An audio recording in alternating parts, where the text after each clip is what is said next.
billahi minasyaitonir rajim. Bismillahirrahmanirrahim. Assalamualaikum warahmatullahi wabarakatuh. Alhamdulillahirabbil alamin wassalatu wassalamu ala asyrafil anbiya'i wal mursalin wa ala alihi wa sahbihi ajma'in. Allahumma iftah alaina hikmataka wanshur alaina min khazaini rahmatika ya arhamar rahimin. Rabbi shrah li sadri wa yassir li amri wahlul 'uqdatam min lisani yafqahu qawli. Allahumma faqihna fid din wa'allimna at-ta'wil wahdina ila siratikal mustaqim siratal ladzina an'amta 'alaihim minan nabiyyin was-siddiqin wasyuhada'i was-salihin wa hasuna ulaika rafiqa ya arhamar rahimin. Subhanaka la 'ilma lana illa ma 'allamtana innaka antal alimul hakim. Amin ya rabbal alamin. Apa khabar sidang penonton sekalian? Selamat pagi, sabahul khair, good morning diucapkan kepada sidang penonton setia rancangan Bual Bicara Agama nombor 1 di Malaysia. Tak lain tak bukan, tanyalah Ustaz biar tahu, jangan keliru. Alhamdulillah, pertama-tamanya sama-samalah kita panjatkan kesyukuran kita kepada Allah Subhanahu Wa Taala kerana dengan limpah serta izinnya Allah Subhanahu Wa Taala masih lagi memberikan keizinan buat kita semua untuk terus bernafas di atas bumi ini. Tidak lain tak bukan untuk kita teruskan tanggungjawab dan juga amanah kita sebagai seorang hamba agar dipermudahkan untuk kita, urusan kita untuk bertemu dengan Allah di akhirat kelak. Dan mudah-mudahan pertemuan kita bukan hanya sekadar di atas muka bumi ini, kita mahukan pertemuan yang berkekalan sehingga selama-lamanya di syurga Allah Subhanahu Wa Taala kelak. Amin ya rabbal alamin. Alhamdulillah, kita bertemu lagi untuk edisi 27 Ogos 2021 bersamaan 18 Muharram 1443 Hijriah. Hari ini hari Jumaat, penghulu segala hari. Ayo sama-sama kita memperbanyakkan selawat ke atas baginda SAW dan juga kita memperbanyakkan berdoa pada hari ini. Dan salah satu doa yang kita perlu untuk sama-sama memperbanyakkan adalah agar Allah Subhanahu Wa Taala mengangkat wabak COVID-19 ini daripada bumi Malaysia ini khususnya, agar kita dapat menjalani kehidupan kita seperti sedia kala, insya-Allah. Jadi sidang penonton sekalian, sebelum mana kita nak memasuki apakah tajuk perbincangan kita pada pagi ini, ayo sama-sama kita alihkan sejenak pandangan kita di layar skrin pada saat ini. Sama-sama kita lihat status terkini penularan COVID-19 di Malaysia. Sehingga semalam terdapatnya peningkatan ataupun kes tertinggi baharu yang telah dicatatkan, iaitu sebanyak 24,599 kes dan 24,591 daripadanya merupakan kes penularan tempatan. Dan duka cita dimaklumkan terdapatnya penambahan kes kematian di Malaysia, iaitu sebanyak 393 kes yang menjadikan jumlah keseluruhan kes kematian di Malaysia sebanyak 15,211 kes. Dan ini menjadikan jumlah kes aktif dan kebolehjangkitan di Malaysia pada saat ini adalah sebanyak 265,841 kes. Ayuh sidang penonton sekalian, kita sama-sama teruskan patuhi SOP yang telah ditetapkan. Pastikan kalau kita nak ke mana-mana tu, kita perlulah mengikut apa yang telah digariskan oleh Kementerian Kesihatan Malaysia. Nak dine in sebagai contohnya di kedai-kedai makan, pastikan kita sudah pun ada 2 dos suntikan vaksin. Dan maka pada saat itu kita boleh. Sebab apa? Kita bukan sekadar kita ingin memelihara diri kita, bahkan kita ingin memelihara juga diri orang lain. Jangan kita mencampakkan diri kita ke arah kebinasaan, insya-Allah. Jadi sedang betul sekalian, pada pagi ini kita sama-sama berada di dalam silibus tafsir dan taranum, dan insya-Allah pada pagi ini kita akan teruskan lagi kesinambungan kita di dalam menelusuri ayat-ayat dan juga firman-firman Allah menerusi surah Asy-Syura ayat 21 hingga 24. Dan pada pagi ini bersama dengan kita salah seorang jejaka handsome, tampan, sigap bergaya, yang berbahagia Al-Fadil Ustaz ataupun Profesor Madya Dr. Muhammad Farid Abdullah. Assalamualaikum Ustaz. Waalaikumsalam warahmatullahi wabarakatuh. Sihat, Sihat. Dari rumah sihat Alhamdulillah sihat. Saya rasa macam seronok pagi ni. Ustaz. Sebab saya dinobatkan sebagai jejaka tampan. Oh, insya-Allah. Insya-Allah akan terus tampan Ustaz, insya-Allah. Jadi sudah betul sekali, seperti biasalah, sekiranya ada sebarang persoalan yang ingin diajukan kepada kami, boleh untuk mengirim terus di talian yang tertera di kaca televisyen anda. Insya-Allah soalan-soalan yang menarik dan juga soalan-soalan yang bertepatan dengan tajuk kita akan ajukan kepada yang berbahagia doktor kita untuk sama-sama kita mendapatkan jawapannya pada pagi ini, insya-Allah. Jadi sebagai permulaannya, seperti biasa di dalam silibus tafsir taranum ini, doktor, kita ingin mendengarkan sedikit alunan dan juga lantunan suara daripada doktor untuk membacakan ayat-ayat suci Al-Quran daripada surah Asy-Syura ayat 21 hingga 24. Silakan. Baik, terima kasih. Assalamualaikum warahmatullahi wabarakatuh kepada para penonton yang saya kasih sekalian. Ayolah sama-sama kita merafakkan kalimah syukur kepada Allah Subhanahu Wa Taala yang telah memberi kita peluang untuk meneruskan kehidupan di atas permukaan bumi ini. Dan adalah sangat cantik hari ini dan juga hari-hari yang mendatang. Kita mulakan pagi hari dengan Al-Quran Al-Karim. Walaupun kita dah solat, dalam solat tu ada Fatihah, dalam solat tu ada surah-surah yang kita baca, tapi alangkah indah dan cantiknya sebelum sang suria menyinari bumi, kita sinari kehidupan kita, roh kita dengan siraman Al-Quran Al-Karim. So surah yang kita akan baca sama-sama ini surah Asy-Syura, bermula ayat 21, 22, 23, 24. Saya cadang pagi ni saya nak buat dua lagu. Pertama sekali lagu Nahwan, keduanya lagu Ras. Dua lagu. Lagu Nahwan ni asal daripada kawasan Parsi. Lagu Nahwan popular di situ. Manakala lagu Ras ni dipopular di sebelah Hijaz ataupun di sebelah Mesir. Dua negara punya alunan lagu kita nak lihat pagi ni. Saya cubalah boleh? Ibu ayah boleh di rumah terus capai mushaf dan sama-sama mengikuti bacaan ayat suci Al-Quran surah Syura bermula ayat 21 hingga 24. A'udzu billahi minasyaitonir rajim. Bismillahirrahmanirrahim. أم لهم شركاء شرعوا لهم من الدين ما لم يأذن به الله ولولا كلمة الفصل لقضي بينهم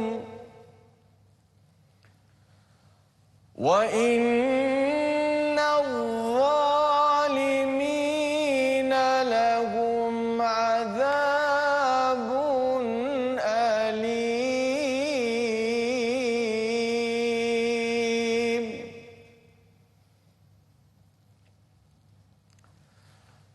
ترى الظالمين مشفقين مما كسبوا وهو واقع بهم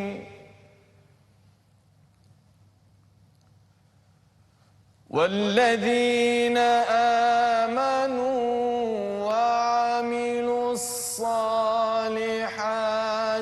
في روضات الجنات لهم ما يشاءون عند ربهم ذلك هو الفضل الكبير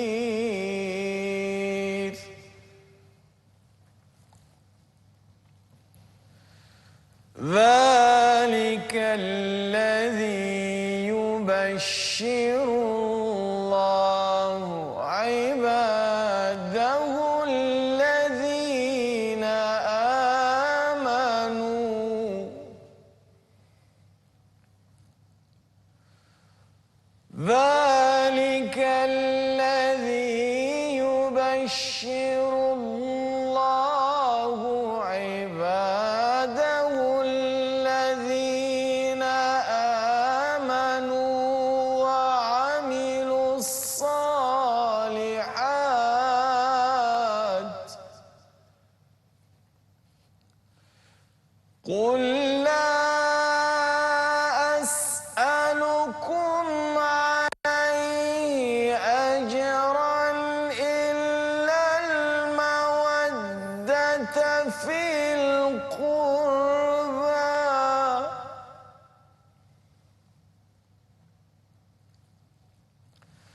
ومن يقترف حسنة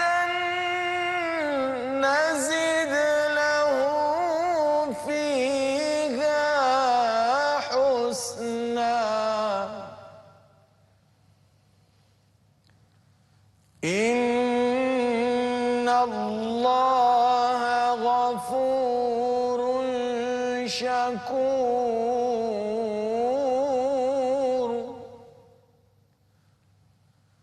أم يقولون افترى على الله كذبا فإن يشاء الله يختم على قلبك ويمحو الله الباطل ويحق الحق بكلماته ويمحو الله الباطل ويحق الحق بكلماته إنه عليم بذات الصدور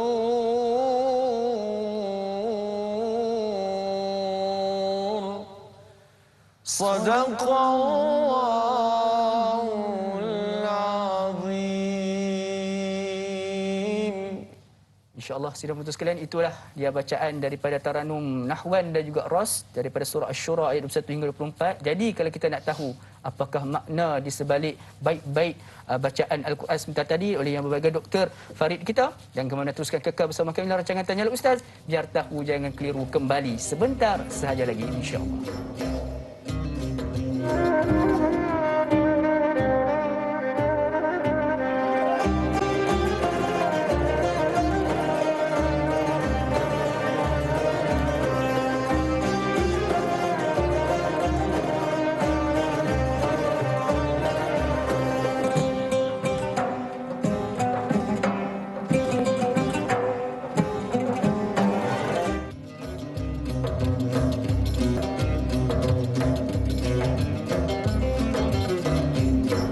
Alhamdulillah, sudah bertugas sekalian, kembali kita bertemu dalam rancangan Tanya Ustaz biar tahu jangan keliru pada pagi ini, sama-sama untuk kita mempelajari dan juga sama-sama untuk kita sama-sama memahami tentang intipati pada Al-Quran pada pagi ini melalui surah Asy-Syura ayat 21 hingga 24 bersama dengan kita Profesor Madya Dr. Farid Rabi Abdullah. Dan alhamdulillah, sebelum kita berhenti berehat sebentar tadi, kita sudah pun selesai membaca dan juga menelusuri daripada ayat 21 hingga 24 pada surah Asy-Syura dengan Taranum Nahwan dan juga Taranum Ras. Jadi sudah betul sekalian, pada pagi ini kita nak teruskan lagi perbincangan kita lah, Doktor. Dan juga kepada sidang penonton, sekiranya ada sebarang persoalan yang ingin diajukan kepada kami seperti biasa, boleh untuk hubungi kami terus di talian yang tertera di kaca televisyen anda, insya-Allah. Jadi Doktor, kita nak teruskanlah. Tadi kita dah dengarkan bacaan dan juga kita nak memahamilah apakah sebenarnya intipati, maksud di sebalik ayat 21 hingga 24 pada surah Asy-Syura ni, Doktor. Silakan. Terima kasih Dr. Luqman. Kepada para penonton yang saya kasih sekalian, kita tengok dia punya terjemahan dulu. Terjemahan ni ada pelbagai versi, tetapi dia masih kepada fokus yang samalah. Jangan pula bila kita baca satu terjemahan, di rumah tu kita ada pimpinan Rahman ataupun yang serestu, nampak beza sikit. Tapi dia adalah, nama pun terjemahan tafsiriah, dia bukan terjemahan harfiah, dia bukan terjemahan huruf atau kalimah-kalimah. Yang tu ada mushaf lain kan. Tapi kita lihat dari sudut terjemahan tafsiriah. Sebab ada saya nak betulkan juga, ada orang berkata macam ni, dia kata, "Ustaz, kenapa terjemahan kita ni semua tak sama?" Mana boleh sama? Sebab dia bukan terjemahan harfiah, dia adalah terjemahan tafsiriah. Maksud dia nak bagi membawakan kefahaman dalam bentuk tafsir.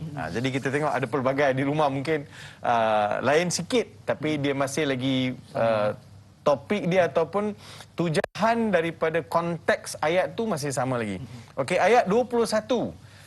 Am lahum syuraka'u syara'u lahu minad dini ma lam ya'zam bihillah walaula kalimatul fasli laqudiya bainahum wa innadh zalimina lahum adzabun alim. Yang bermaksud, patutkah mereka mempunyai sekutu-sekutu yang menentukan mana-mana bahagian dari agama mereka, sebarang undang-undang yang tidak diizinkan oleh Allah Subhanahu wa taala ataupun peraturan yang tidak ditetapkan oleh Allah Subhanahu wa taala. Tak ada soal tu. Tak ada soal. Dan kalaulah tidak kerana kalimah ketetapan yang menjadi pemutus, iaitu walaula kalimatul fasli laqudiya bainahum. Ya, untuk menangguhkan hukuman hingga ke suatu masa yang tertentu. Tentulah dijatuhkan azab dengan serta-merta kepada mereka yang berbuat demikian, iaitu yang berbuat kezaliman. Wa innadh zalimina lahum adzabun alim, dan sesungguhnya orang-orang yang zalim itu akan beroleh azab seksa yang tidak terperi sakitnya. Begini, cuba saya try bawa terjemahan yang mudah kita faham. Apa dia? Am lahum, adakah bagi mereka syuraka, orang yang boleh berkongsi, yang membawa syariat baru atau memberi syariat kepada mereka selain Allah Subhanahu wa taala yang berkaitan dengan urusan agama yang tidak diizin oleh Allah Subhanahu wa taala. Kononnya, patutkah untuk orang kafir Quraisy ni ataupun musyrikin ada melantik, memilih suatu konsep yang lain, satu pendekatan yang lain dalam pembinaan syariat yang tidak diizin oleh Allah? Syuraka ini Cak biasa dengar perkataan syarikat. Syarikat.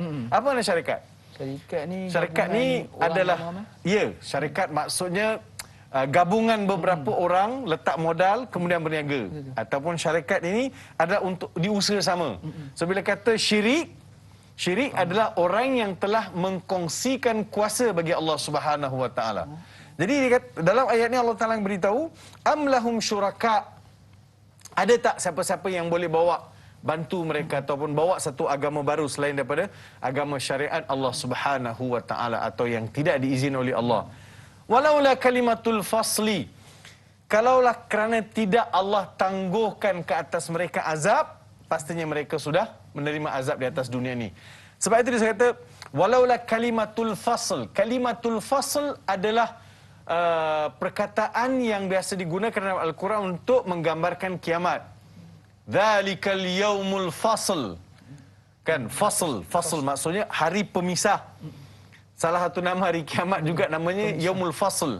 Hari pemisah, pemisah antara dunia dan akhirat, pemisah di antara manusia beramal dengan manusia mendapat balasan. Kalaulah tidak kerana Allah mengasingkan, menangguhkan hukuman ke atas mereka, nescaya Allah Subhanahu telah datangkan.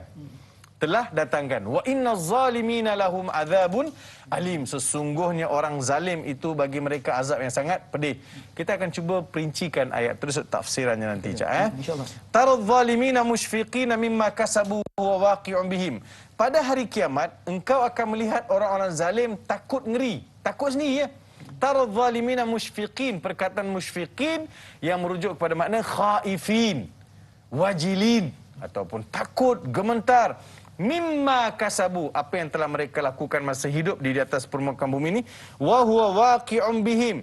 Maksud, balasan azab seksa tetap akan menimpa. Takutkah, tak takutkah, gementarkah, nak lari ke, tak ada. Mesti kena. Walladzina amanu. Habis dah cerita.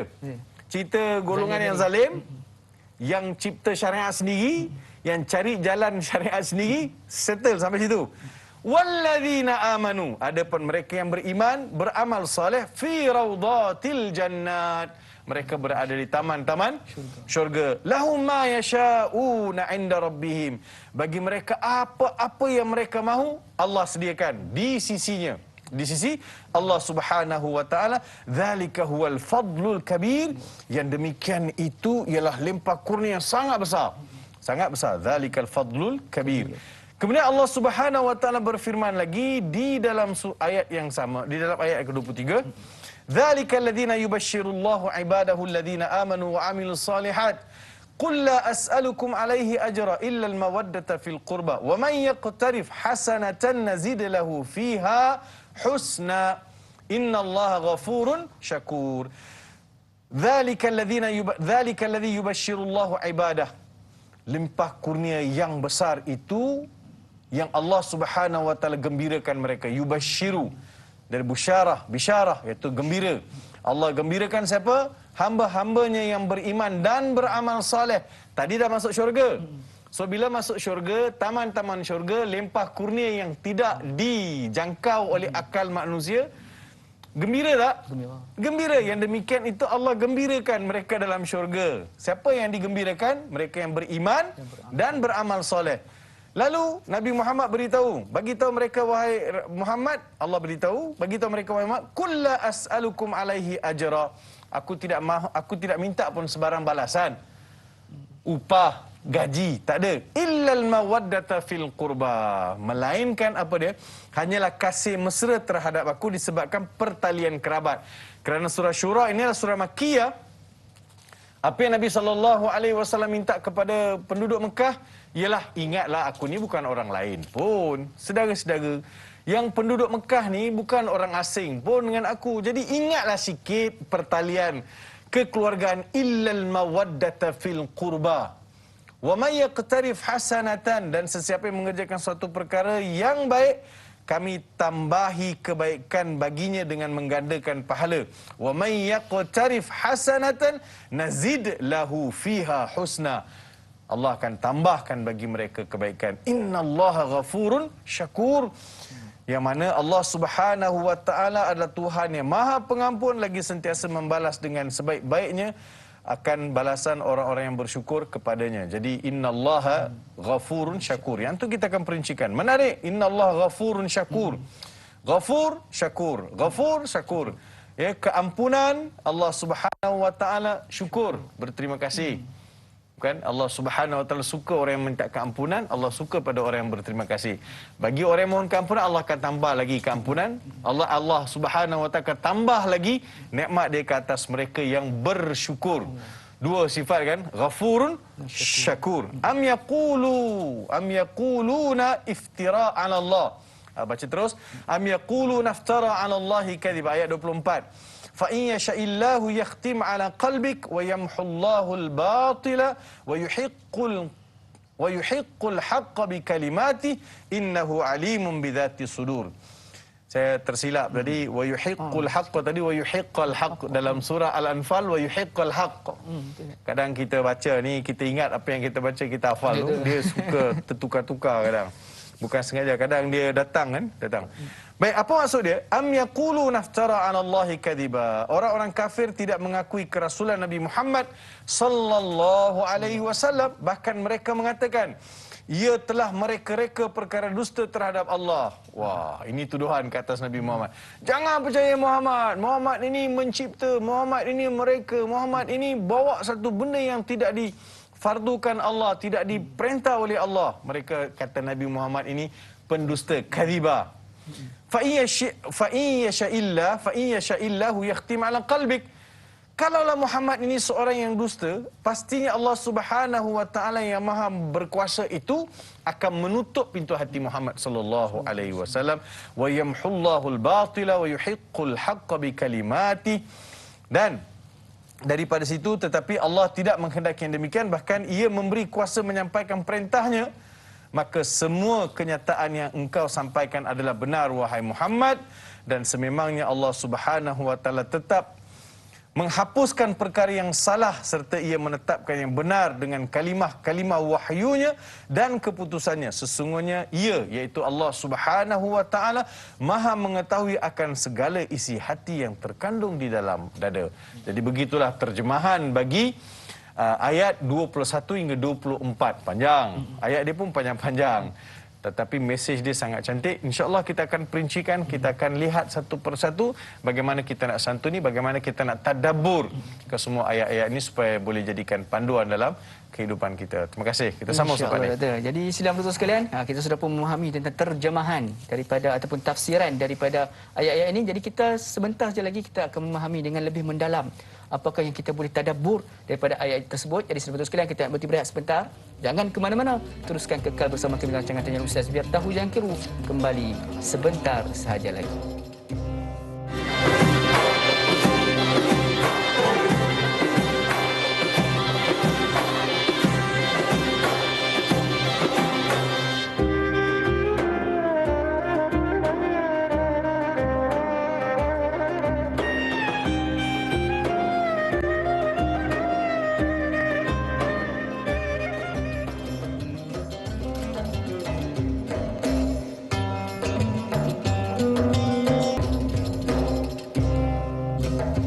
Alhamdulillah, sudah betul sekalian, kembali kita bertemu pada pagi ini di dalam Taman-Taman Syurga menyusul rancangan Tanya Ustaz, biar tahu jangan keliru. Ayo sama-sama kita memperbanyakkan berselawat ke atas baginda SAW, kerana terdapatnya satu dalil ataupun hadis yang sahih yang menyebutkan barang siapa yang memperbanyakkan selawat ke atas Nabi pada hari Jumaat, maka mereka layak untuk mendapatkan syafaat baginda SAW. Allahumma salli ala sayyidina Muhammad wa ala ali sayyidina Muhammad. Jadi sudah betul sekalian, kita masih lagi dalam rancangan Tanya Ustaz, sama-sama kita nak membincangkan berkaitan dengan topik kita pada hari ini daripada surah Asy-Syura ayat 21 hingga 24. Jadi ayo sama-sama kita naraikan soalan pertama pada sahabat penonton kita daripada Puan Salra Cikci. Assalamualaikum Ustaz dan Da'i. Assalamualaikum warahmatullahi. Ayat 21. Adakah ayat ini memberitahu yang zaman dahulu kaum musyrikin Mekah telah buat syariat sendiri? Maka cipta amalan baru dalam agama. Bagaimana untuk mengenal pasti orang zaman sekarang yang menyekutukan Allah dengan menokok tambah dalam bersyariat dan melakukan syirik tanpa sedar? Dan yang keduanya, dalam masyarakat kita juga banyak menghalalkan benda yang haram dan sebaliknya di dalam makanan dan ilmu-ilmu tertentu serta bertawasul dengan ilmu-ilmu yang diharamkan. Mohon penjelasan Ustaz. Syukran. #biar tahu jangan keliru. Dua soalan yang cukup menarik pada Puan Sarasi Cici kita. Silakan. Terima kasih kepada soalan tadi. Kita lihat pada ayat ni, am lahum syuraka'u syara'u lahum minad dini ma lam ya'zam bihillah walaula kalimatul fasli laqudiya bainahum wa innadh zalimina lahum azabun alim. Soalan adalah berkaitan, adakah orang di zaman jahiliyah, masyarakat jahiliyah menokok nambah ajaran yang dibawa oleh Nabi Muhammad sallallahu alaihi wasallam? Belum lagi. Belum. Ayat ini menceritakan bagaimana kaum Quraisy ataupun musyrikin Quraisy yang menyembah selain Allah Subhanahu wa taala, itu menyembah berhala. Ini dakwah, dalam proses dakwah Nabi nak ajak mereka masuk Islam ni. Sebab itu Nabi sallallahu alaihi wasallam beritahu kepada mereka melalui ayat ini. Allah tanya, siapa yang mensyariatkan agama ke atas kamu? Baik, macam ni. Logiknya begini. Berhala yang disembah atau idol-idol yang disembah, adakah idol-idol itu, berhala itu yang mensyariatkan agama? Atau mereka yang create satu syariat kemudian disembahkan kepada berhala tu? Mereka buat satu ni, mereka nisbahkan kepada... Betul kan? Jadi, sebab makhluk itu ataupun idol-idol itu, berhala itu tidak mensyariatkan apa-apa pun. Dia tidak ada telinga, tak boleh dengar, ada mata, tak boleh melihat, ada mulut, tak boleh cakap. Berhala, patung. Dia kaku kan? Dia tidak boleh. Sebab itu Nabi Ibrahim kata, uffil lakum lima ta'buduna min dunillah. Cukuplah apa yang kamu sembah selain Allah Subhanahu wa taala. Sebab itu am lahum syuraka'u syara'u lahum minad dini ma lam ya'zam bihillah. Ini soalan. Jadi orang kafir Quraisy, bila ayat ini dibawa, Allah nak ingatkan kepada masyarakat kafir Quraisy bahawa Nabi Ibrahim alaihissalam yang tinggalkan kota Mekah dalam keadaan suci, dibersihkan untuk mentauhidkan Allah Subhanahu wa taala. Jadi harus mereka melihat di situ bahawa mereka adalah keturunan Nabi Allah Ismail alaihissalam. Kota Mekah adalah kota yang syarat dengan mesej-mesej dakwah. Bahawa kota Mekah itu sendiri adalah gambaran tauhid, mengesahkan Allah Subhanahu wa taala. Mana mungkin kamu membawa satu agama baru, kemudian reka syariat baru dan dinisbahkan kepada Tuhan-Tuhan kamu. Sedangkan yang demikian Allah tak izinkan. Kan sebelum kedatangan Nabi Muhammad sallallahu alaihi wasallam, contoh, kita ambil contoh. Tadi pun kita sebut mengenai Mekah, rindu nak pergi Mekah dan sebagainya kan. Nabi Ibrahim alaihissalam telah mengajar manusia di Mekah ni macam mana cara nak buat haji. Tawaf 7, kemudian sa'i dan amalan-amalan haji lah. Kemudian syariat Nabi Muhammad menyempurnakan syariat Nabi Ibrahim AS. Tapi syariat itu tidak ada percanggahan pun. Syariat itu bukan syariat yang mensyirikkan. Tapi apa yang berlaku setelah zaman berlalu, mereka tawaf juga Kaabah, tapi tawaf dalam keadaan tidak berpakaian. Di keliling Kaabah mereka tawaf juga, tapi sudah dihiaskan dengan patung-patung, dengan berhala-berhala. So mereka telah menokok tambah, bawa konon itulah syariat. Sedangkan benda itu tidak diizin oleh Allah Subhanahu wa taala. Itu yang digambarkan melalui ayat ke-21. Adapun masyarakat kita juga yang banyak menghalalkan benda yang haram dan di sebaliknya, ya, seperti apa di dalam makanan dan ilmu tertentu, kita tahu adanya di sana kadang-kadang orang kita ni dia kena tahu berpaksi dengan ilmu. Islam ini dia tidak boleh ikut-ikut. Dia tidak boleh dengar-dengar begitu. Dia mesti belajar. Sebab itu tanyalah ustaz ni biar tahu jangan keliru. So kekeliruan itu perlu dirungkai. Kita tidak mahu kejahilan itu menjadi guru kepada kita dan menghalalkan semua benda yang kita buat tanpa ada fakta. Dia mesti Islam ini dia ada sumber dia. Al-Quran, sunnah, ijma' ulama, qiyas. Dan kalau kita tak tahu bertanya. Fas'alu ahla zikri in kuntum la ta'lamun. Kalau tak tahu tanya. Tapi tanya itu juga mesti pada sumber. Quran autentik, hadis-hadis Nabi SAW begitu juga. Saya ambil satu contoh saja. Dalam mukaddimah Sahih Muslim. Mukaddimah Sahih Muslim, Ibnu Sirin kata laulal isnad laqala man syaa ma syaa. Al-isnadu minad din. Maksudnya kalaulah tidak kerana sanad. Kenapa saya sebut saya nak highlight sanad ni? Nak beritahu ajaran Islam ini mesti ada sumber. Mesti ada susur galur yang sampai kepadanya. Mesti dia autentik. Dia tidak boleh dikutip tepi jalan ataupun diambil daripada orang bukan bidang. Kerana sekarang ramai nak jadi ustaz, ramai nak bercakap, ramai nak bagi fatwa. Kan, jadi mengelirukan masyarakat dalam perkara-perkara yang tidak tahu. Imam Malik, orang tanya Imam Malik 40 soalan. 3-4 soalan saja Imam Malik jawab. Yang lain semua Imam Malik kata Imam Malik tak tahu. Itu menggambarkan adab, tawaduk kepada ilmu. Jadi kita pun begitu juga. Jangan mudah kita terpengaruh dengan ilmu-ilmu yang tidak betul. Kita jangan tokok tambah dalam syariat-syariat agama yang telah ditetapkan oleh Allah Subhanahu Wa Taala sehingga kita pula mengatasi syariat. Allah kata setakat ini aja. Kita buat lebih benda yang tak ada. Sebab itu kita harus berhati-hati supaya amalan kita diterima. Kadang-kadang dia nampak afaman zuyyina lahu su'u amalihi fara'u hasana. Afaman zuyyina lahu su'u amalihi fara'ahu hasana. Ada di antara kita yang diperhiaskan benda yang tak elok itu nampak elok. Apa salahnya? Anda nampak elok padahal sumber tak ada hujah daripada Quran, daripada sunnah, daripada ijma' ulama dan juga nasihat para alim ulama juga diketepikan. So kita kena berhati-hati bab agama ni. Perlulah berhati-hati dengan dalam bab beragama ini dan juga janganlah kita mudah-mudah untuk menghalalkan sesuatu yang haram dengan tanpa berlandaskan ilmu yang telah pun disyariatkan ataupun dengan sumber-sumber yang telah diberikan autoriti untuk kita jadikan sebagai panduan kita. InsyaAllah mudah-mudahan menjawab persoalan pada Puan Sarasi Cici kita. Jadi Doktor, kita teruskan beralih ke persoalan berikutnya juga berkaitan dengan ayat yang 20, ayat ke-21 surah Asy-Syura daripada Puan Saziatul Siddiq. Assalamualaikum Ustaz Naim. Assalamualaikum warahmatullahi.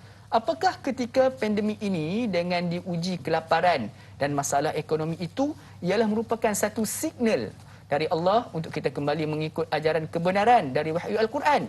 Ini kerana apabila diuji dengan permasalahan membuat manusia lebih mengenal Tuhannya dari ketika senang ada segelintir tidak mengingati Allah Subhanahu Wa Taala malah mengingkarinya. Mohon pandangan Ustaz. Terima kasih. #biar tahu jangan ke. Satu soalan yang cukup fresh berkaitan dengan situasi semasa. Silakan. Kita nak kata bahawa beginilah, semalam saya ada seminar antarabangsa, I connect di Kuis. So kita invite salah seorang speaker ialah Syekh Mustafa Dib Al-Bugha, seorang ulama daripada Syria, ulama yang masya-Allah karangan dia beratus-ratus, dia menulis berpuluh lah dia menulis dan juga banyak karya-karya yang dihasilkan dalam pelbagai bidang terutama dalam fiqh Syafi'i. Dia dikenal sebagai ulama Imam Syafi'i, mazhab Syafi'i. Mazhab Syafi'i memang dia tokohnya lah. Beliau sebut di antara faktor kenapa kita berhadapan dengan pandemik ini adalah kerana kurang baik hubungan kita dengan Allah Subhanahu Wa Taala. Salah satu punca. Jadi Allah Subhanahu Wa Taala seolah-olah beri satu teguran melalui satu musibah yang datang ini supaya manusia kembali baiki hubungan dengan Allah Subhanahu Wa Taala. Cek balik solat dia, cek balik zakat, cek balik Quran, cek balik amalan-amalan rutin, cek balik hubungan kita sesama manusia, cek balik hubungan kita sama ahli keluarga, sanak saudara, jiran tetangga. Semua ni perlu dibaiki supaya jatuh pandangan kasih sayang Allah Subhanahu Wa Taala, supaya kita dapat pulih balik dalam situasi yang lebih baik. Manusia harus melihat bahawa kemurkaan Allah adalah satu perkara yang boleh mengundang kepada musibah apabila manusia tinggalkan Allah. Sebab itu Nabi SAW pesan pada kita, ingat Allah ketika kita senang, Allah akan ingat kita masa kita susah. Tapi peliknya kita ni masa susah kita ingat Allah, masa senang berapa ramai yang ingat Allah. Masa senang kita semua lupa kepada Allah Subhanahu Wa Taala. Jadi kita kena ingat. Adakah ini sebagai satu signal kepada manusia supaya kembali balik kepada Allah Subhanahu Wa Taala? Ya, betul. Saya pun sebut juga dalam kisah Nabi Yunus alaihissalam, apabila Nabi Yunus alaihissalam ditelan oleh ikan yu. Bila ikan tu telan Nabi Yunus dalam perut ikan, Nabi Yunus berdoa kepada Allah Subhanahu Wa Taala. Nabi Yunus kata, fanada fi zulumati alla ilaha illa anta subhanaka inni kuntu minadh zalimin. Doa ni kita semua hafal. Kalau tak dapat hafal, kita cuba cari pada surah Al-Anbiya ayat 87. Nabi Yunus AS berdoa kepada Allah dalam perut ikan yang gelap gelita. Mohon kepada Allah, sesungguhnya wahai Tuhan, Engkaulah Tuhan, tiada Tuhan melainkan Engkau. Engkau Tuhan yang maha suci. Sesungguhnya aku tergolong dalam golongan orang yang zalim, dalam kegelapan. Laula minal musabbihina labisa fi batnihi la yaum yub'atsun. Tuhan sebut, kalaulah dia tidak tergolong dalam golongan orang yang menyucikan Allah Subhanahu Wa Taala, bertasbih, ingat, insaf balik, taubat kepada Allah Subhanahu Wa Taala, saya dia akan kekal dalam perut ikan sampai hari kiamat. So Allah keluarkan balik Nabi Yunus alaihissalam daripada satu musibah yang besar. Saya gambarkan, dan juga ada beberapa ulama pun sebut, seolah-olah COVID-19 ini adalah kita terkurung dalam satu kegelapan. Kalau kita tidak baiki hubungan dengan Allah Subhanahu Wa Taala, membanyakkan membaca la ilaha illa anta subhanaka inni kuntu minaz zalimin, bukan sekadar membaca tetapi menghayati, aku ni zalim dulu wahai Tuhan. Dalam ayat ni pun sebutkan, wa inna zalimina lahum adzabun alim, ayat 21. Orang zalim ini azabnya sangat pedih. Sama ada di dunia maupun di akhirat, kita dah lihat kezaliman-kezaliman yang pernah berlaku mengundang kepada kemurkaan Allah, lalu ditimpa dengan pelbagai musibah. So kita kena kembali balik. Baiki balik kualiti solat, baiki balik kualiti hubungan kita dengan Allah Subhanahu Wa Taala. Insya-Allah kita boleh rawat sama-sama. Kita boleh atasi sama-sama. Yang penting, ya, semua sebut bahawa virus ni adalah makhluk Allah. Allah nak bunuh dia kejap je. Allah yang izin dia wujud, dan Allah juga yang boleh angkat. Tetapi mesti ada al-akhdhu bil asbab. Dia tidak boleh tiba-tiba macam tu. Dia mesti ada usaha. Kalau tak, masa kan Nabi Muhammad SAW dibiarkan hijrah naik unta. Nabi Muhammad SAW boleh saja berhijrah naik burak. Betul. Tapi Allah suruh manusia berusaha. Allah nak tengok sejauh mana usaha manusia untuk baiki keadaan. InsyaAllah. Jadi perlulah ada ikhtiar sebelum mana kita nak bertawakal. Jadi sudah betul sekalian, satu zikir yang Ustaz kongsikan dengan kita, la ilaha illa anta subhanaka inni kuntu minaz zalimin. Mudah-mudahan kita sentiasa amalkan, insyaAllah. Jadi Doktor, terima kasih di atas jawapan yang diberikan. Jadi kita nak berhenti berehat sebentar. Sudah betul sekalian, nak tahu dengan lebih lanjut berkaitan dengan topik kita bincangkan pada pagi ini, jangan ke mana-mana. Teruskan kekal bersama kami dalam rancangan Tanya Ustaz. Biar tahu, jangan keliru. Kembali sementara saja lagi dalam Taman Syurga, insya-Allah.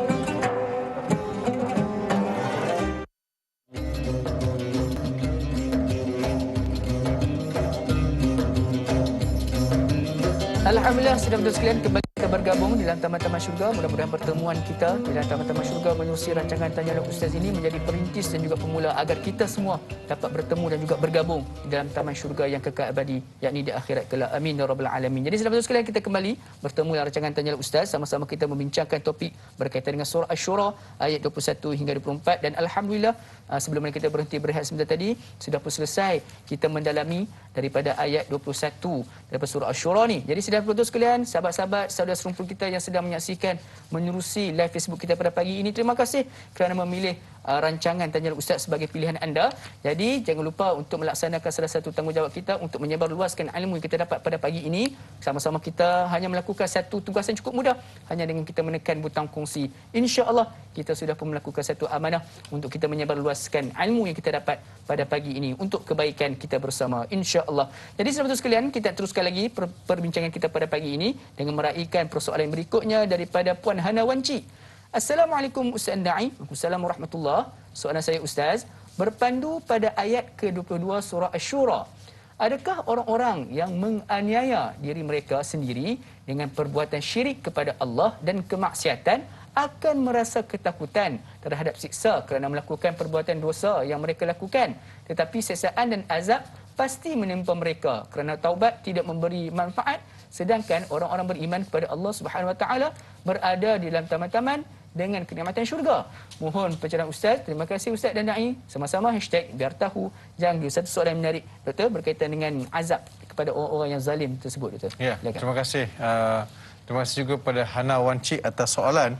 Kita lihat gabungan di antara ayat 21 22. 21 Allah, hujung ayat tu Allah sebut, Allah berfirman, wa innaz zalimina lahum adzabun alim. Sesungguhnya bagi orang yang zalim, kita tahu zalim ini adalah orang yang gagal untuk meletakkan sesuatu pada tempat dia.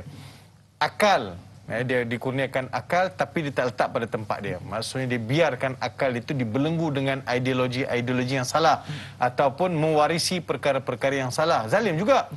Dia tidaklah sekadar zalim ini meletakkan sesuatu salah pada tempat. Itu dari sudut takrifan asal dia ataupun dia punya permulaan perbincangan. Zalim ialah meletakkan satu perkara di tempat yang salah.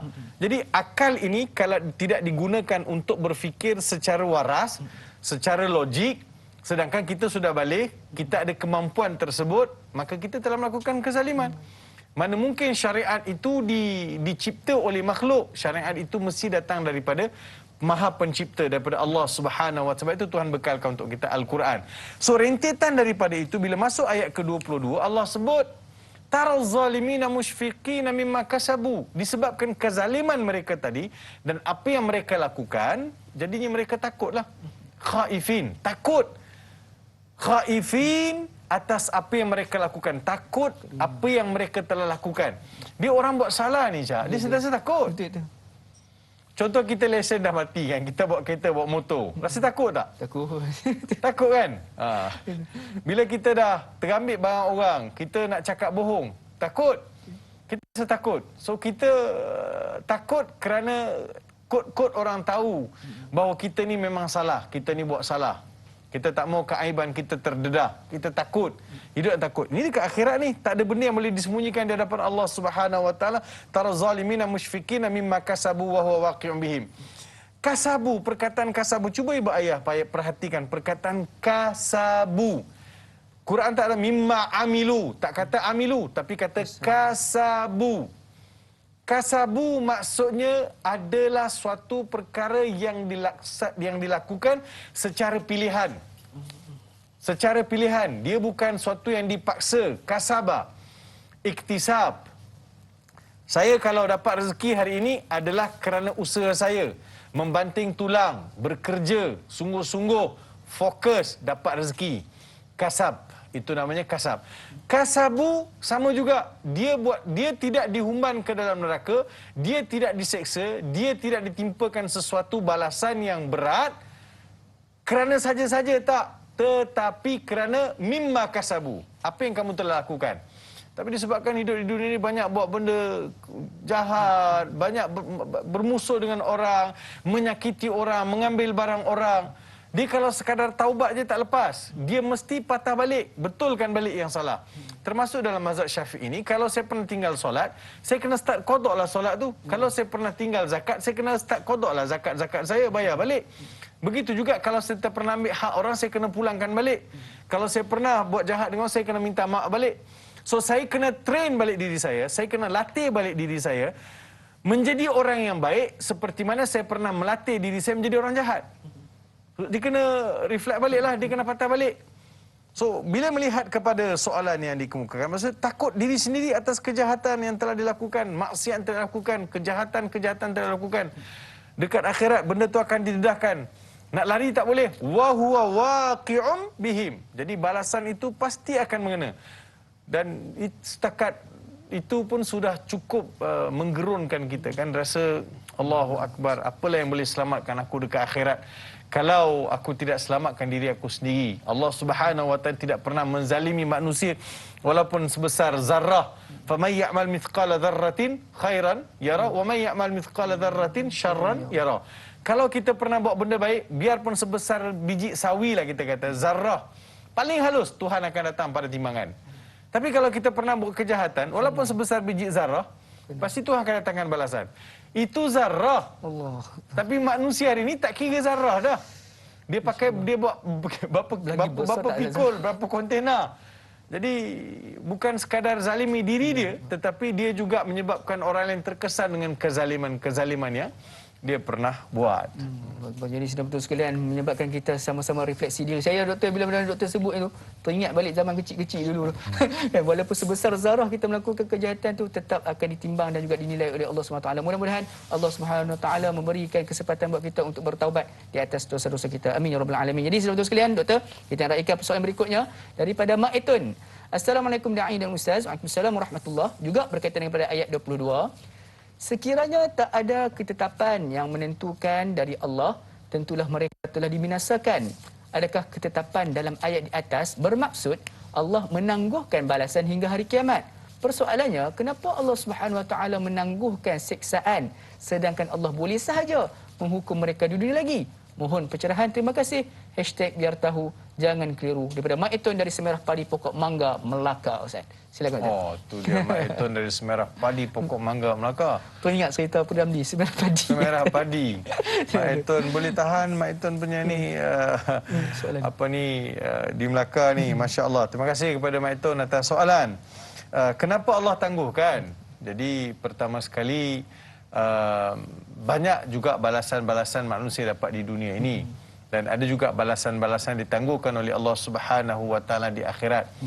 Allah janji umat Nabi Muhammad ini tidak akan menerima balasan seperti mana umat-umat yang terdahulu, kaum Nabi Ad, Samud, dan juga kaum-kaum sebelum itu, kaum Nabi Nuh, didatangkan banjir besar, musibah besar, putih beliung, dan juga hujan lebat, kehancuran, terbelah bumi. Semua itu tak berlaku ke atas umat Nabi Muhammad sallallahu alaihi wasallam kerana atas rahmat kasih sayang Allah Subhanahu wa taala ke atas umat Nabi Muhammad sallallahu alaihi wasallam.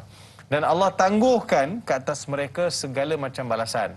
Kalaulah seseorang yang buat jahat itu harus dibalas di dunia, yang buat baik pun kena balas juga. So kalau tak ada suatu yang manusia, kalau di dunia ni dia sifat dia tidak sempurna. Kalau dibalas pun balasan yang tidak sempurna. Contoh contoh saya solat saya dapat pahala. Pahala saya nampak tak? Tak dapat. Kalau Tuhan bayar cash kat atas dunia ni, apa yang tinggal dekat akhirat? Betul kan? Betul. Jadi di akhirat ni pula dia punya environment sudah lain. Buminya sudah lain, syurga dan segala macam nikmat berbeza. So di situ Allah bawa manusia untuk kecapi segala macam nikmat. Dia tidak di dunia. Bila kata sungai-sungai mengalir dalam syurga ni, kan? Ada nak sungai apa? Sungai madu, sungai air mineral, sungai mineral, sungai madu, sungai arak, sungai susu, semua ada. Kat dunia tak ada. Dunia tak ada. Mana nak cari sungai madu? Tak ada. Madu sebotol kalau yang original tu berapa harga dia kan? Ini sungai. Susu fresh mengalir. Kalau kita beli susu simpan boleh tahan berapa hari? Sehari. Petang jadi yogurt dah. Dia basi. Di syurga mengalir air mineral, sekarang kena beli. Namakan saja air mineral paling mahal di atas dunia ni. Yang orang minum kan, air mineral paling mahal. Syurga dapat free. Madu mengalir, susu mengalir, arak pun mengalir. Arak mengalir. Hari ni arak macam-macam jenis lah. Red whisky lah, white whisky, macam-macam whisky ada. Kan? Jadi semua ini dekat akhirat mengalir, orang boleh minum. Dia taklah seperti di dunia. Itu mala ainun ra'at wala udhunun sami'at wala yakhtur fi bali ahadikum. Mata kita pun tak pernah melihat, telinga kita dengar, tapi macam mana ya? Macam mana? Bila kata buah makan makanan yang lazat dalam syurga tu rasa sampai ke hujung jari. Masya-Allah. Dia sekarang kita rasa sampai tekak, dekat syurga nanti sampai ujung jari. Masya-Allah. Boleh macam Dekat sini wanita cantik kita yang jeling, kita kejar. Dekat syurga wanita cantik kejar kita. Bila masuk syurga, Cak kena kejar dalam syurga Cak nanti. Masya-Allah, insya-Allah tak tahu tu. Jadi maksudnya nak beritahu balasan itu semua Tuhan tangguh dekat akhirat. Begitu juga bila seseorang buat jahat. Kalau dibalas di dunia, di akhirat apa yang tinggal? Kan kejahatan manusia ni tak semua dapat balasan di dunia. Betul kan? Berapa ramai yang mencuri, berapa ramai yang menipu, berapa ramai yang ambil hak orang lain, berapa ramai yang berrasuah contohnya kan. Semua ni ada yang tak ada bukti apa semua, selamat tak ada apa-apa. Tapi di depan Allah, mahkamah Allah semua catat. Ada balasan. Bila orang yang buat salah di dunia ni terlepas, tak disabitkan hukum kerana evidence tak cukup, bukti tak cukup, mahkamah tak boleh sabit kesalahan. Tapi dekat akhirat, semua Tuhan datangkan balik. You tak boleh lari. So, terbela tak orang yang di dunia dianiaya? Terbela. Bila orang yang bersalah itu dihadapkan di mahkamah Allah Subhanahu Wa Taala. Sebab itulah Mak Itun yang saya kasihi, Tuhan tangguhkan supaya mahkamah Allah Subhanahu Wa Taala adalah mahkamah paling adil, dan Allah Subhanahu Wa Taala akan lipat gandakan pahala bagi mereka yang buat baik, dan Allah Subhanahu Wa Taala akan membalas ke atas kejahatan-kejahatan yang manusia lakukan di atas permukaan bumi ini. Allahu Akbar. Jadi sudah betul sekalian, itulah yang dikatakan oleh yang bagi Ustaz juga, yang difirmankan oleh Allah SWT sendiri. Sebenarnya kita diberikan, sebenarnya Allah SWT berikan sedikit, orang kata apa, satu keistimewaan sebenarnya sebagai umat Nabi Muhammad. Jadi kalau kita masih lagi ada dosa, kita ada kesalahan mungkin juga dengan orang lain, maka pada saat ini masih lagi kita berikan nyawa, ayo sama-sama kita bermaafan, sama-sama juga kita bertaubat kepada Allah Subhanahu Wa Taala, insya-Allah. Jadi doktor, sedikit doktor berkaitan dengan ayat pada 22 ni doktor. Ya. Berkaitan dengan di sini Allah berikan satu, Allah menceritakan tentang azab kepada orang-orang yang zalim. Betul. Yang keduanya, Allah juga menceritakan tentang nikmat yang akan diberikan kepada orang-orang yang beriman juga beramal soleh. Jadi doktor, kenapa Allah SWT sengaja membandingkan dua golongan ini dalam ayat ni doktor? Ya. Allah nak beritahu, choice is yours. Pilihan di tangan anda. Nak jadi orang zalim, orang yang beramal soleh. Mana kita nak pilih? Kan? Kalau seseorang itu menggunakan panca indera dia, dan melihat benefit di dunia dan benefit di akhirat, maka dia akan jadi orang yang beriman dan beramal soleh. Walladzina amanu wa amilus solihat fi rawdatil jannat. Mereka berada dalam nikmat syurga. Rawdat maksudnya kelapangan syurga dengan pelbagai nikmat. Dikatakan rawdat ini adalah tempat manba'ul ma'. Ar-rawd, perkataan rawd itu biasa digunakan untuk air. Bila kata air, sumber air, banyak air, maksudnya apa, Cak? Ada hidupan gitu. Bagus, pandai, Cak. Maksud nak beritahu, kawasan itu kawasan yang very green. Hijau, subur.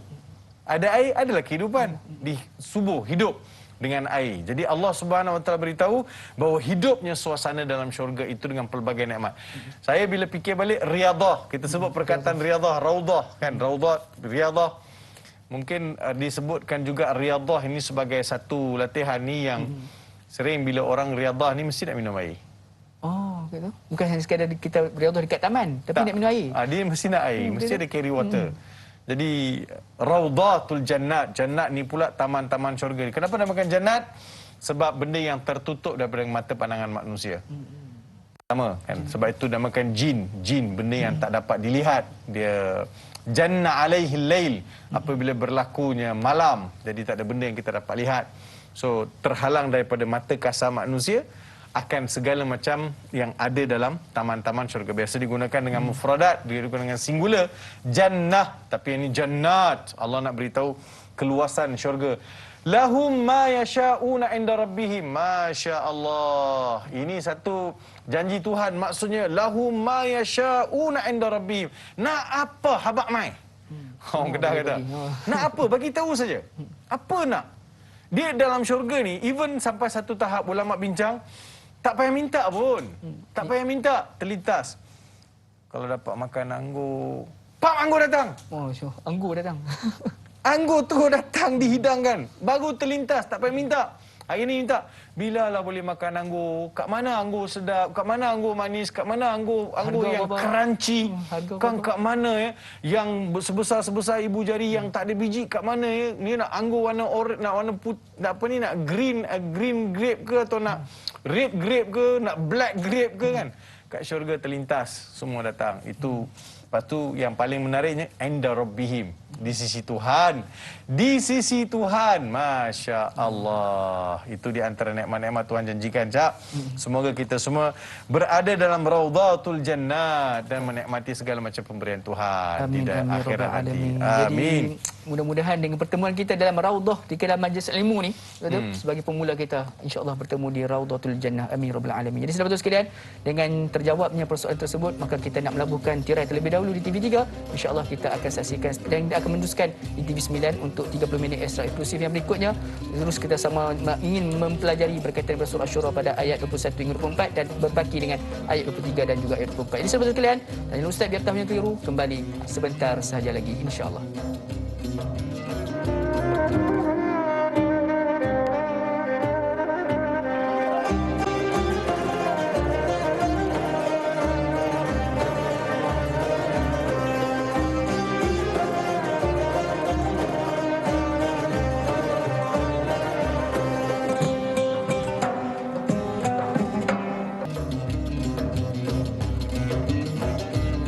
Alhamdulillah, sudah betul sekalian, kembali kita bertemu pada pagi ini. Rancangan Tanya Ustaz biar tahu jangan keliru. Alhamdulillah, sudah betul sekalian, kita pada pagi ini direzekikan untuk sama-sama mentadabbur Al-Quran daripada surah Asy-Syura ayat 21 hingga 24. Dan Alhamdulillah, sebelum mana kita berhenti berehat ataupun melabuhkan tirai di TV3 sebentar tadi, kita sudah pun selesai membincangkan daripada ayat 21 dan juga ayat 22 daripada surah Asy-Syura ni. Jadi ayo sama-sama kita teruskan lagi perbincangan kita pada pagi ini bersama dengan Profesor Madya Dr. Farid Ravi Abdullah kita di dalam menerusi ayat 23 dan juga ayat 24. Jadi doktor, kita nak raikan persoalan berikutnya daripada sahabat Facebook kita daripada Puan Nur Dahlia Biru. Assalamualaikum Ustaz dan Da'i serta semua kru-kru Tanya Ustaz. Waalaikumsalam warahmatullahi. Pada ayat 23, adakah ayat ini bermaksud Nabi Muhammad sallallahu alaihi wasallam menyatakan bahawa baginda tidak meminta upah dengan menyampaikan seruan agama Islam kepada manusia, tetapi Nabi Muhammad SAW berharap mereka berkasih sayang sesama keluarga, kaum kerabat dan sesama kaum muslimin? Adakah ini menunjukkan Islam mementingkan hal dalam pergaulan dan persaudaraan? Jangan menghina, membuat fitnah, mengadu domba dan menyakitkan antara satu sama lain. Mohon kepada Ustaz, terima kasih. #biar tahu jangan keliru. Jadi doktor, nak tambah sikit doktor persoalan berkaitan dengan upah ni. Kadang-kadang ada orang kita nak pergi mengajar, sebagai contoh yang mengajar Al-Quran dan juga mengajar tentang ilmu-ilmu ni. Ada yang mengatakan bahawa nak mengajar ilmu Allah ni tak payah bayar lah kepada yang orang yang memberi ceramah tersebut. Bagaimana doktor? Silakan. Oh, okey. Itu tambahan. Tambahan tu. Terima kasih. Assalamualaikum warahmatullahi wabarakatuh kepada para penonton yang saya kasih sekalian. Sama-sama kita rafakkan rasa syukur kerana kita dapat kembali untuk sesi seterusnya. Ayat 23 seperti mana dirujuk oleh Nur Dahlia Biru. Bagaimana Allah Subhanahu wa taala menggambarkan bahawa Allah Subhanahu wa taala beritahu Nabi Muhammad bahawa Nabi Muhammad ni buat kerja dakwah, mengajak manusia kepada Allah Subhanahu wa taala dengan tidak meminta upah. La as'alu alaikum ajra, ini dia beberapa kali disebut dalam Al-Quran. Kalau dalam ayat ini, qul la as'alukum alaihi ajra. Alaihi itu kembali, nya itu adalah kerja-kerja dakwah yang dilakukan oleh Nabi sallallahu alaihi wasallam. Kalau kita sorot balik pangkal ayat, zalikal ladzi yubasysyirullahu ibadahu alladhina amanu wa amilus solihat. Yang demikian itu Allah berikan berita gembira. Apa yang menggembirakan? Tadi ayat 22 tadi, masuk syurga. Raudhatul Jannat, kan, kemudian dapat limpah kurnia. Yang kita sebut bagaimana Allah berikan perkara-perkara yang di luar sangkaan manusia atau jangkaan manusia. Boleh bayang tak, amalan saya kecil tapi balasannya berlipat kali ganda di sisi Allah Subhanahu wa taala. Seperti mana amalan yang kecil dilakukan oleh seseorang tetapi ikhlas amalan itu yang jatuh pandangan Tuhan, kemudian dilayakkan masuk syurga. Perkara-perkara begini kan banyak dalam Islam. Bila seseorang itu buat sesuatu perkara yang menjadikan Allah suka kepada dia, apa yang kamu buat? Benda yang kecil saja, tapi Tuhan balas dengan balasan yang balasan yang besar. Itu ihsan, kita akan lihat ihsan Allah Subhanahu wa taala. Yang demikian disebut sebagai yubasyirullahu ibadahu. Yang demikian itu adalah berita gembira, Allah gembirakan. Allahu akbar. Tuhan bagi kita happy feeling. Dapat satu keseronokan dengan amal soleh yang kita lakukan. Jadi semua Nabi ajar. Nabi ajar buatlah baik, tinggalkanlah kesyirikan, hiduplah dalam keadaan aman damai, berkasih sayang, majukan diri, majukan agama, majukan negara. Semua ajaran-ajaran dibawa oleh Nabi Muhammad sallallahu alaihi wasallam. Yang demikian tu Nabi tak minta upah pun. Nabi sallallahu alaihi wasallam tidak meminta upah. Yang Nabi ajar kafir Quraisy, kaum musyrikin, sama ada di Mekah maupun di Madinah, Nabi tak minta upah. Nabi minta satu aja, illal mawaddata fil qurba, melainkan kamu jagalah hubungan dengan aku. Aku ni bukan orang lain. Aku ni adalah salah seorang daripada ahli Qaryah Mekah tu.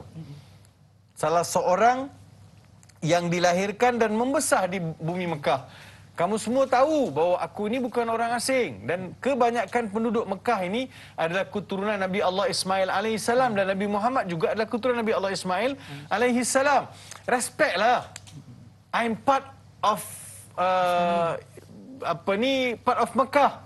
Saya ni sebahagian dari Mekah. Illal mawaddata fil qurba. Mawaddah maksudnya ikatan kasih sayang, rasa sayanglah, sayang. Mawaddah, kan? Mawaddata fil qurba. Qurba maksudnya ada kekeluargaan, kekerabatan. Nabi sallallahu alaihi wasallam. Jadi Nabi Muhammad sallallahu alaihi wasallam juga mengajar manusia erti persaudaraan, erti ukhuwah.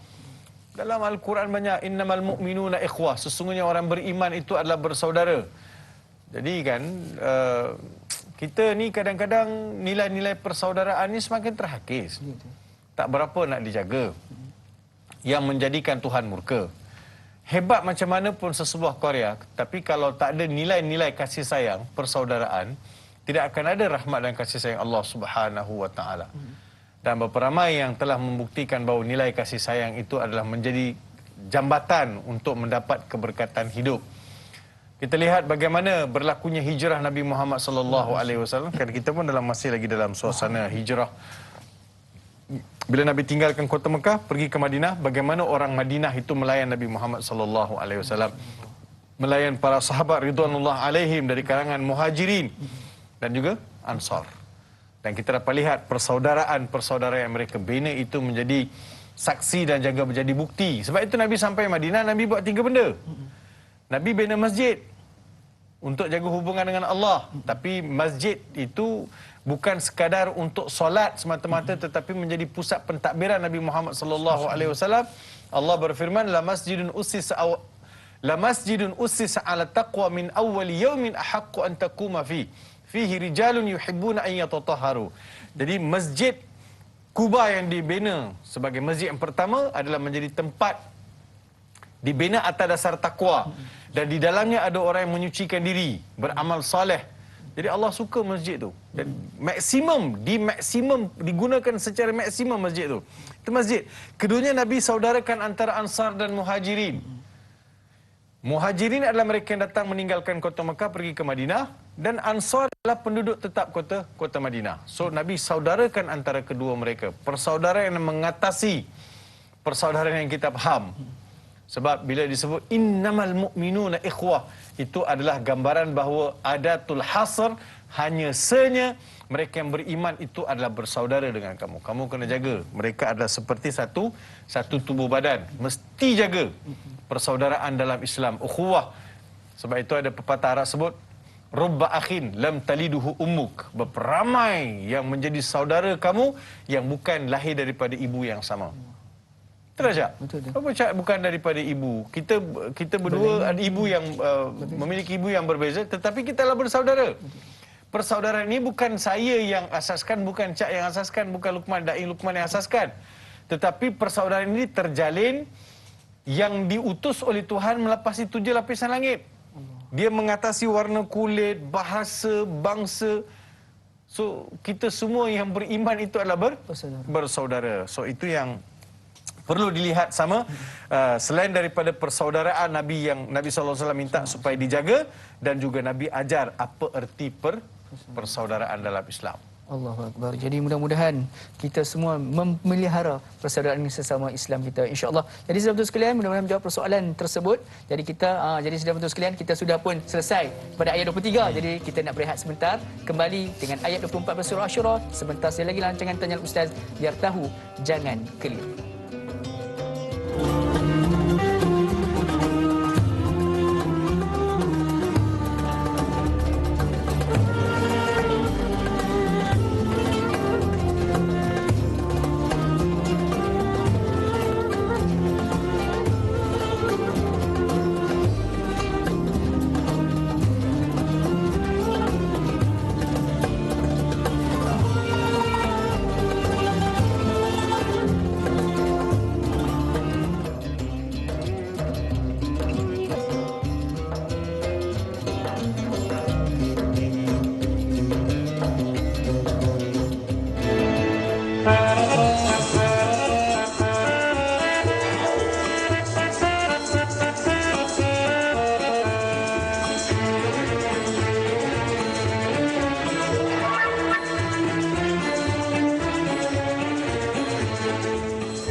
Istighfar merupakan salah satu sifat orang-orang yang bertakwa. Jadi ayuh sama-sama kita memperbanyak istighfar. Mudah-mudahan Allah SWT mengampunkan segala dosa-dosa kita, insya-Allah. Jadi, saudara sekalian, kembali kita bertemu dalam rancangan Tanya Ustaz, biar tahu jangan keliru pada pagi ini, membicarakan topik berkaitan dengan surah Asy-Syura ayat 21 hingga 24, dan alhamdulillah kita sudah pun memasuki ayat yang terakhir pada pagi ini, iaitu ayat yang ke-24 pada surah Asy-Syura. Mudah-mudahan apa yang kita sama-sama pelajari pada pagi ini bukan hanya sekadar kita memahami, bahkan kita mampu untuk beramal dan juga mengambil ini sebagai salah satu semangat untuk kita melakukan kebaikan daripada hari ke hari, insya-Allah. Jadi mudah-mudahan setiap apa yang kita lakukan, apa yang kita ilmu kita dapatkan pada pagi ini menjadi manfaat untuk kita bersama, dan jangan lupa untuk sama-sama kita kongsikan ilmu yang kita dapat ini dengan menekan butang kongsi di Facebook anda, insya-Allah.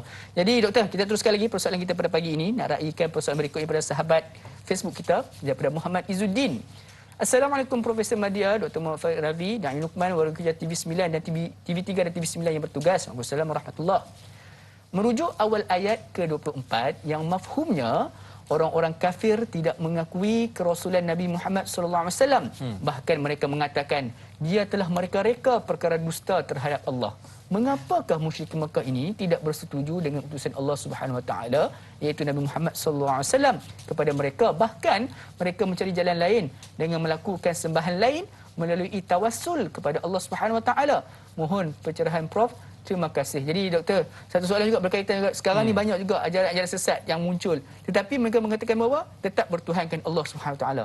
Pandangan doktor? Ya, terima kasih kepada saudara Muhammad Izzu Dain. Cantik nama. Jadi saudara dan saudari yang saya kasih sekalian, merujuk kepada ayat 24, dalam ayat ini Allah Subhanahu Wa Taala memberitahu kepada kita bahawa Nabi Muhammad sallallahu alaihi wasallam tidak pun berdusta ke atas Allah Subhanahu Wa Taala. Am yaqulu naftara 'ala Allahi kadziban. Ataupun orang-orang kafir ini yang tidak mengakui kerasulan Nabi Muhammad sallallahu alaihi wasallam melontarkan satu tuduhan ke atas baginda bahawa ia, iaitu Muhammad, telah mereka-reka perkara dusta terhadap Allah. Apa kata kita refleks pada ayat 21 tadi? Ayat 21 tadi, apa yang Allah Subhanahu Wa Taala beritahu? Am lahum syuraka'u syara'u lahu minad dini ma lam ya'zam bihillah. Maksudnya orang kafir Quraisy itulah sebenarnya yang mensyirikkan Allah dengan membawa ajaran-ajaran yang tidak disyariatkan oleh Allah Subhanahu Wa Taala. Bahkan syariat itu tak ada sumber autentik, tidak boleh disandarkan kepada siapa-siapa. Sekarang siapa yang berdusta? Siapa? Kafir Quraisy yang berdusta. Dia nak cover diri dia, dia kata Nabi Muhammad pula berdusta. Nak cover diri, dia twist and turn dia panggilan. Hang lah buat salah, pasal aku kan. Padahal kita yang buat salah. Cepat-cepat nak cover diri, kita kata Nabi Muhammad. Dia orang cuba tuduh Nabi Muhammad sallallahu alaihi wasallam yang buat iftira ala Allah. Iftira maksudnya mereka mencipta satu perkara yang tidak dibenarkan oleh Allah Subhanahu Wa Taala. Kenapa mereka tidak setuju dengan Nabi Muhammad sallallahu alaihi wasallam? Sebab syariat yang dibawa oleh Nabi Muhammad adalah membatalkan apa yang mereka lakukan. Tak syok dah sebab agama Islam ni mendisiplinkan manusia. Ada halal, ada haram, ada yang boleh, ada yang tak boleh. Nak sembah Tuhan, solat 5 waktu dan sembah tu pula mestilah mengikut peraturan. Dia kena masuk waktu, kena wudu, pakaian kena bersih, dan dia ada syarat sah solat, dia ada rukun solat. Kena ada bacaan-bacaan tertentu, mengesakan Allah. Semua dia orang rasa macam beban. Yang mereka lakukan selama ini sudah seronok dah. Kan, sembelih binatang, sapu darah kat berhala, kemudian sujud dekat berhala. Wanita-wanita. Tak perlu nikah, dia boleh tidur dengan berapa ramai perempuan dia nak tidur. Anak perempuan rasa macam beban kan, dia bunuh hidup-hidup. Jadi banyak perkara-perkara yang datang mendisiplinkan penduduk Mekah ni. Kita pun sama Cak kadang-kadang. Orang kita pun ada juga di kalangan kita ni, bila Islam datang kata, apa ni sikit-sikit neraka, sikit-sikit neraka, sikit-sikit akhirat, sikit-sikit Quran, sikit-sikit halal, sikit-sikit haram. Memanglah sikit-sikit halal, sikit-sikit haram. Dia tak kata sikit-sikit haram, sikit-sikit haram. Ni ustaz-ustaz ni tak ada kerja lain. Sikit-sikit haram, sikit-sikit haram. Kita pun bagi tahu balik, memanglah yang haram tu sikit. Yang halal tu banyak. Tapi yang kita pergi tinggalkan yang halal yang banyak, pergi ambil haram yang sikit tu pasal apa? Kenapa? Betul tak? Sebab seronok. Dia seronok. Betul. Saya ada buat kajian bila jumpa orang yang buat salah ni, ataupun orang yang disabitkan telah dijatuhkan hukuman. Tanya kenapa boleh buat benda haram. Kan tahu kan dari sudut agama benda ni haram, dari sudut hukuman sudahlah, tapi kita nak tahu sejauh mana dia tahu benda ni halal atau haram. Tahu tak abang apa kesalahan abang buat ni haram di sisi agama? Tahu, dia tu tahu. Tapi abang tahu haram kenapa buat? Dia kata entahlah, dia kata haram ni macam best pula. So ada yang kata macam dia rasa seronok. Kadang halal ada, kenapa tak cari halal? Dia rasa seronok. Sebab itu manusia ini bila datang ajaran Islam untuk disiplinkan mereka, mereka mesti mengorbankan sebahagian daripada keinginan nafsu. Kena sacrifice, kena ada sacrifice. Islam ni dia mengajak manusia untuk sacrifice, untuk berkorban keinginan-keinginan nafsu, keinginan-keinginan tertentu. Kadang kita lihat, oi seronok sangat ke benda-benda haram ni? Tapi Islam kata tak, untuk orang Islam, dunia ini adalah umpama macam penjara. Ada benda yang boleh buat, ada benda yang tak boleh buat. Adapun untuk orang bukan Islam, dia anggaplah dunia ni seperti syurga. Tapi kita dunia macam penjara, tapi dekat akhirat kita bebas. Tapi bagi mereka dunia ni dianggap sebagai syurga, di akhirat mereka akan berada dalam penjara. So dihadkan pemberian dan kurniaan kepada mereka. Balahan mereka akan kecewa lah dekat akhirat. Walau tara idil mujrimuna nakisu ru'usihim inda rabbihim. Pagi tadi siapa yang solat sujud baca surah sejadah kan? Saya pun sempat solat kat atas baca sejadah kejap. Am yaqulu naftara 'ala Allah. Kan walau tara idil mujrimuna nakisu ru'usihim inda rabbihim. Rabbana absarna wa sami'na farji'na na'mal salihan inna muqinun. For what? Di hadapan Tuhan, bila sudah berdiri depan Tuhan untuk menerima balasan, pada masa tu kita tunduk. Kita pun buat pengiktirafan. Kata mengaku betul, wahai Tuhan, aku telah melampaui batas, aku telah buat salah. Dan sekarang aku lihat akan kebenaran Kau, wahai Tuhan. Boleh tak pulangkan balik aku ke dunia? Rugi. Chance have been given to you. Orang kampung saya katakan. Maksudnya kita telah diberi peluang. Kenapa peluang itu tidak dimanfaatkan? Pada hari ini baru nak minta balik peluang. Chance have been given. Fa in yasha'illahu yakhtim ala qalbik. وَيَمْحُ اللَّهُ الْبَاطِلِ وَيُحِقُّ الْحَقَّ بِكَلِمَاتِهِ إِنَّهُ عَلِيمٌ بِذَاتِ الصُّدُورِ. Jadi jangan buat pendustaan terhadap agama Allah Subhanahu wa taala. Itu di antara pesan. Jadi itulah di antara pesanan daripada yang bagian ustaz, dan juga teringat peribahasa Melayu mengatakan sesal dahulu pendapatan, sesal kemudian tiada guna. Ya, jadi ayo sama-sama kita ambil raih peluang daripada kehidupan yang Allah berikan di dunia ni, untuk sama-sama kita meningkatkan amalan kita. Mudah-mudahan kita tidak merasakan kecewa bila mana kita dihadapkan di hadapan Allah Subhanahu Wa Taala insya-Allah. Jadi doktor, kita nak beralih ke soalan berikutnya doktor, daripada Jura Azlin Sufyan. Assalamualaikum. Waalaikumsalam warahmatullahi. Dalam ayat ke-24, 1. Orang-orang kafir tidak mengakui kerasulan Nabi Muhammad SAW. Mereka mendustakan dan menuduh baginda SAW berbohong. Apakah tujuan sebenar orang-orang kafir tersebut? Dan yang keduanya di dalam ayat ini juga ada disebut jika Allah Subhanahu Wa Taala menghendaki nescaya Dia mengunci mata hatimu. Bagaimanakah caranya untuk kita menjaga hati agar tidak tergolong dalam hati-hati yang mati tersebut? Mohon pencerahan. Terima kasih. Terima kasih. Silakan doktor. Ya, terima kasih kepada saudari Jura Azlin atas soalan tadi. Jadi merujuk kepada ayat yang ke-24 lagi ni.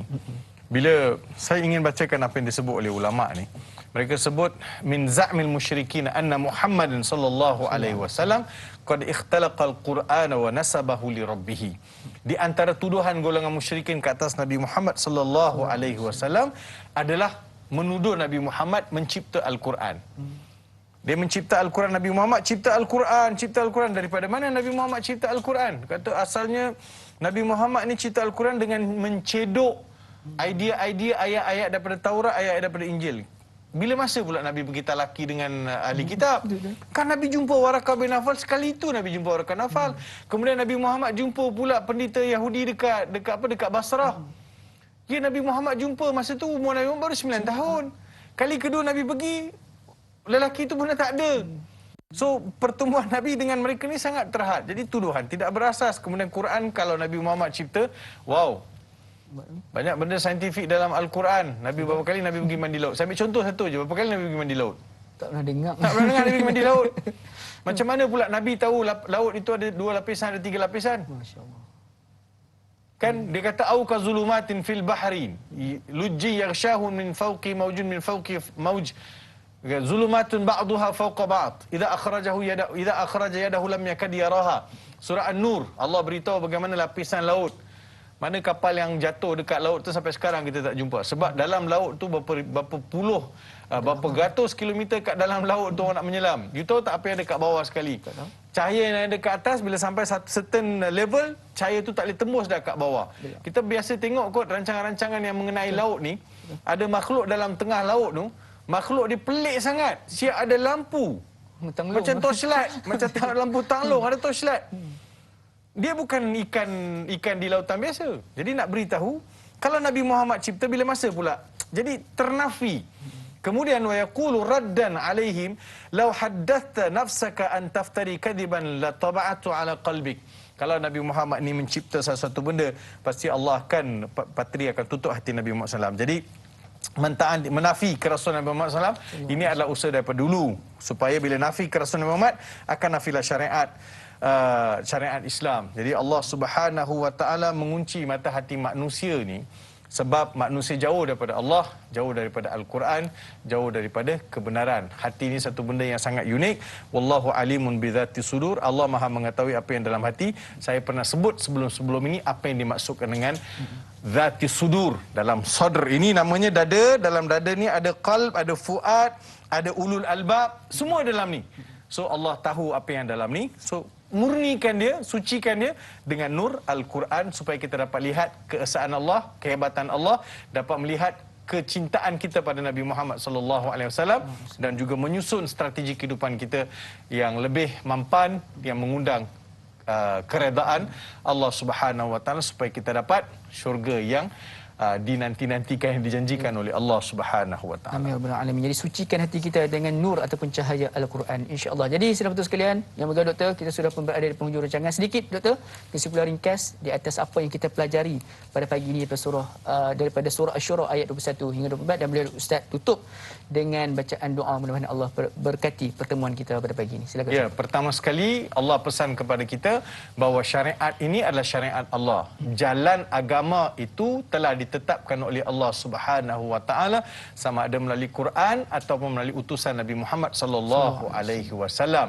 Jangan cari syariat selain syariat yang telah ditetapkan oleh Allah. Syariat asal perkataan syara'a ataupun syari' jalan, laluan agama ini telah ditetapkan oleh Allah. Dia tidak ada laluan yang dicipta oleh manusia. Kemudian kita mesti ingat bahawa hubungan kita dengan Allah Subhanahu Wa Taala mesti diperbaiki supaya kita sentiasa dalam rahmat dan kasih sayangnya. Ingat Nabi Muhammad sallallahu alaihi wasallam adalah nabi yang diutus kepada manusia untuk mengajar manusia erti hidup dan juga memahami syariat agama ini, dan jaga hubungan kita dengan Nabi Muhammad sallallahu alaihi wasallam dengan memperbanyakkan selawat, memperingati kisah-kisah Nabi Muhammad SAW, lebih-lebih lagi pengorbanan Nabi Muhammad sallallahu alaihi wasallam. Semoga syurga menjadi tempat tinggal kampung halaman abadi kita untuk selama-lamanya. Silakan Doktor dengan doa.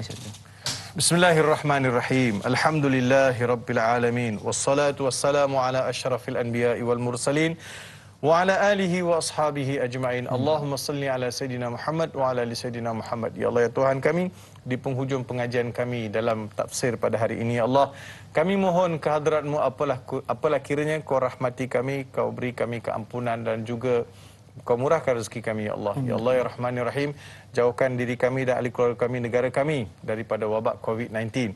Bagi mereka yang terlantar di hospital kerana COVID-19, berilah mereka kesembuhan.